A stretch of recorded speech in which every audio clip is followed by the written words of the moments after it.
ओम समस्त परिवाराय सर्वदिव्या मंगल विग्रहाय श्रीमते नारायणाय नमः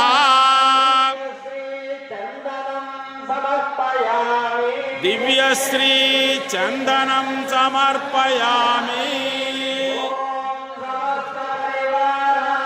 ओम समस्त परिवाराय